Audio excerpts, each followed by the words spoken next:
পারলাম কারোর স্ত্রী হতে, না পারবো এই সমাজে মাথা উঁচু করে বাঁচতে। আবার আমার এই নিষ্পাপ বাচ্চাটাকেও সবাই জানার সন্তান হিসেবে চিনবে।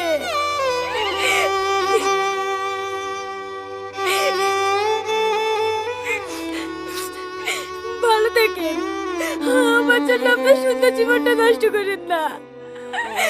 আমাকে আমার মতো ছেড়ে দেন, আসছি।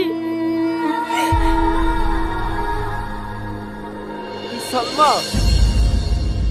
তুমি আমাকে বিয়ে করবে?